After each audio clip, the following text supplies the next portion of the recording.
নমস্কার, দেখছেন কলকাতা টিভি। আপনাদের সঙ্গে রয়েছি আমি ঋষিকেশ। শুরু করছি নারদ।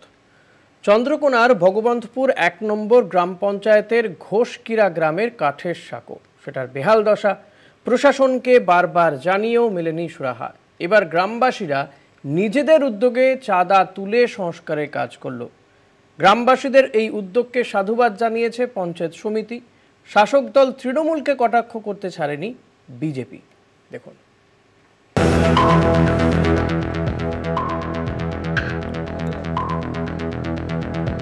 পশ্চিম মেদিনীপুরের চন্দ্রকোনায় ঘোষকিরা গ্রামে শিলাবতী নদীর ওপর কাঠের সাঁকোটির বেহাল দশা। বিপজ্জনকভাবে ৮ থেকে ১০টি গ্রামের মানুষকে এই কাঠের সেতু দিয়ে যাতায়াত করতে হয়। অভিযোগ, প্রশাসনকে জানিয়েও সুরাহা হয়নি। পোলট্রি ভেঙে যাওয়ার জন্যেই আমরা নিজেদের গ্রাম থেকে চাঁদা করে বাঁশ কিনে কোনো রকমের মেরামত করে চলাচল করছি।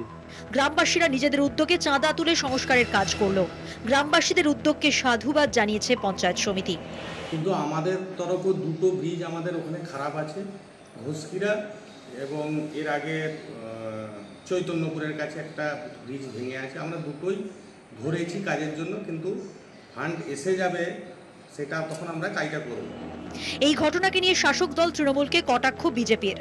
না গ্রাম পঞ্চায়েত দুটো কোনো টাকা দিয়েছে, না পঞ্চায়েত সমিতি কোনো টাকা দিয়েছে, এবং ওইটাকে বাগানোর কোনো উদ্যোগই গ্রহণ করা হয়নি সরকারি তরফ থেকে। তো সেই নদীর পুল দীর্ঘদিন ধরে ভাঙা অবস্থায় পড়ে রয়েছে, সরকারিভাবে কোনো উদ্যোগ নেওয়া হয়নি সেই পুল বাগানোর। তখন নিরুপায় হয়ে গ্রামবাসীরা নিজেরাই বাগাতে বাধ্য হচ্ছে। রাজ্যের বিভিন্ন জেলায় সেতুর বেহাল দশা নিয়ে বিস্তর অভিযোগ আসে সামনে। স্থানীয়রা প্রশাসনিক স্তরে জানালেও সমাধান হয় না বলেই অভিযোগ। সকলেরই দাবি পাকা সেতু। এখন দাবি পূরণ হয় কিনা তা বলবে সময়। কলকাতা টিভি।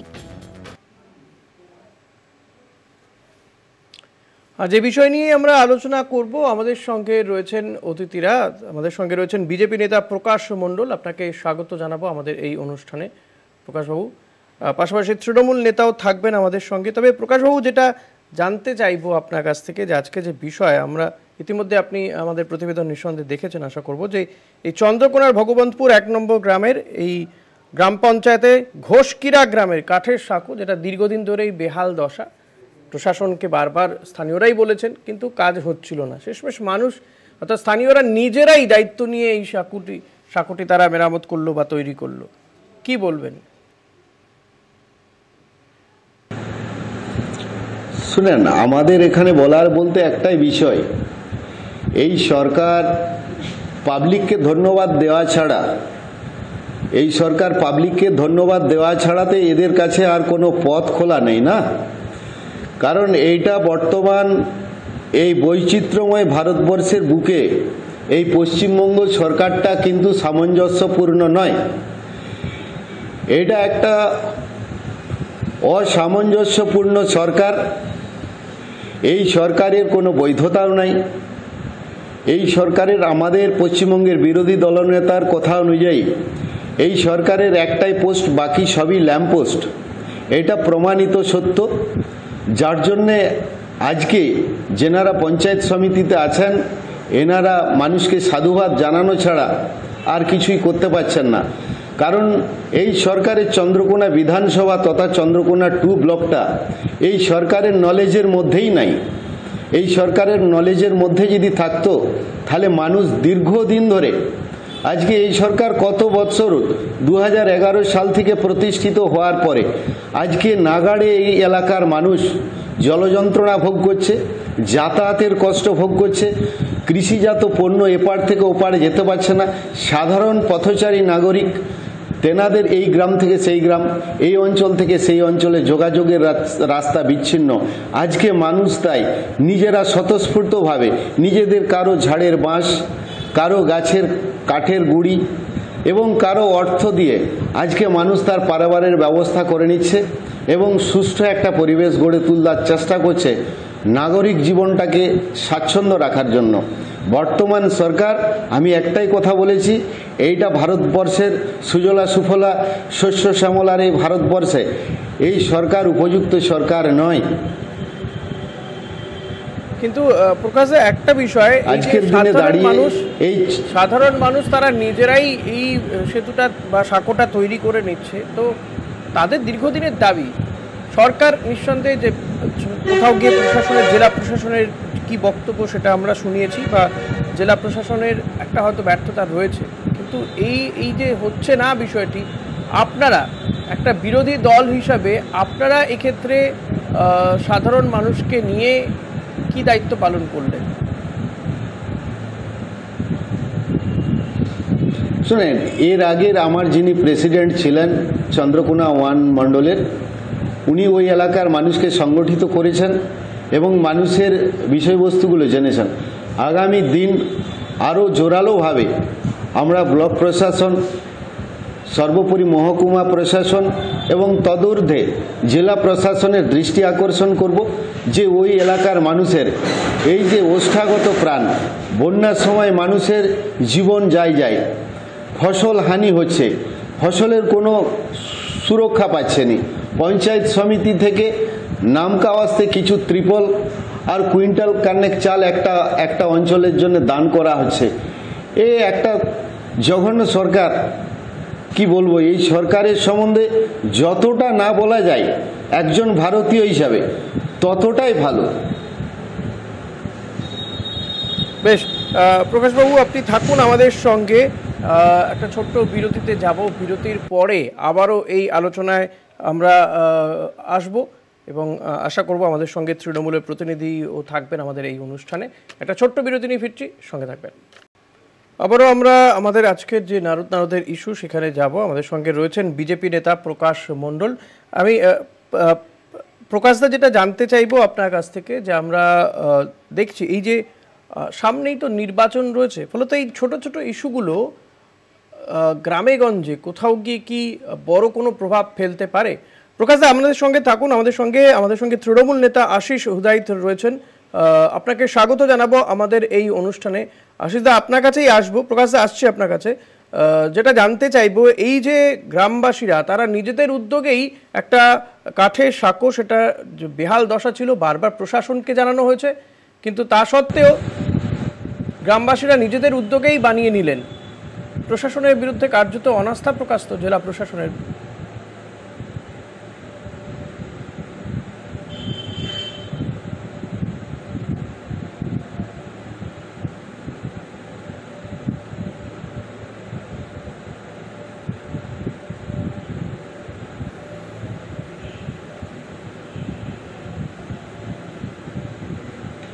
ভাবে মানুষজন কাঠের বাঁশের সাঁকো করে একটু পরম্পরা চলেই যাচ্ছে।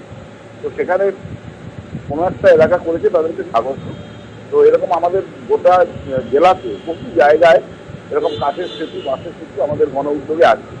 এটা মানে গভর্নমেন্টের প্রতি অনাস্থা নয়, বরং সেখানকার সংগঠকরা ঐক্যবদ্ধভাবে গ্রামবাসীকে উদ্যোগী করে এটা করেছে। কারণ আমি মনে করি যে এই জাতীয় গণ উদ্যোগকে আমরা সবসময় সাপোর্ট করি। ফলে এই জাতীয় কেউ করলে গভর্নমেন্টের প্রতি অনাস্থা, এটা বিশ্বাস করি না। আশিসদা, আপনি কি মনে করছেন এই যে গ্রামবাসীরা তারা নিজেরাই টাকা তুলে, চাঁদা তুলে, নিজেরাই হাত লাগিয়ে এই সাঁকোটা তৈরি করলো, বারবার তারা প্রশাসনের দ্বারস্থ হয়েছেন, কিন্তু তবুও প্রশাসন এ বিষয়ে কোনো কর্ণপাত করেনি, কেন? কর্ণপাত করেনি নয়, আমাদের প্রচেষ্টা রয়েছে। আমরা ধীরে ধীরে সমস্ত ব্রিজই করব। এখন কয়েকটি ব্রিজ তৈরি বাকি রয়েছে। তো আমরা যাতে করে বাকি ব্রিজগুলো তৈরি করতে পারি আমরা প্রচেষ্টা নিচ্ছি। তো জনগণ এই কাজ করে তারা আপাতত তাদের সমস্যা মিটিয়েছে, তাদেরকে স্বাগত। আগামী দিনে এই জাতীয় গণ উদ্যোগকে আমরা তো সমর্থন করব এবং করি। ফলে তারা করেছেন বলেই তারা গভর্নমেন্টের প্রতি অনাস্থা জ্ঞাপন করেছে এমন নয়।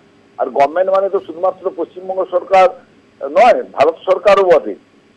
এখানে ভারত সরকার আমাদের সমস্ত দিক থেকে আমাদের উন্নয়নে মানে বাধা সৃষ্টি করছে।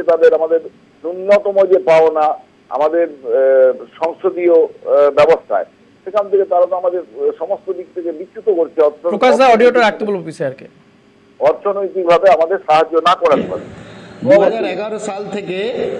2011 সাল থেকে আপনারা গণ উদ্যোগকে সাধুবাদই জানিয়েছেন, কিন্তু প্রশাসনিকভাবে আপনাদের প্রশাসন, আপনাদের সরকার, আপনাদের দল কোন পদক্ষেপে ওখানে মানে অংশগ্রহণ করেছে সেটা আপনারা দেখান। আপনারা শুধু গণ উদ্যোগকে সাধুবাদ জানাচ্ছেন। আমি তো বলছি যে গণ উদ্যোগ তো তাদের ব্যক্তিগত জীবন জীবিকা নির্বাহ করার জন্য তেনাদের প্রয়োজনে দীর্ঘ 11 সাল থেকে তেনারা এই কাজটা করে যাচ্ছেন। এক্ষেত্রে আপনারা শুধু গণ উদ্যোগকে সাধুবাদ জানিয়ে আপনারা হাত তুলে দিয়ে গৌরাঙ্গর মতো নাচ করবেন। আশিসদা বলছেন যে কেন্দ্রীয় সরকার বারবার এই রাজ্যকে উন্নয়নমূলক কাজ করতে বাধা দিচ্ছে, আশিসদাদের বক্তব্য এটাই। এবং এটা তো আমরাও দেখছি যে 100 দিনের কাজ সহ একাধিক ক্ষেত্রে কেন্দ্র সরকার টাকা দিচ্ছে না।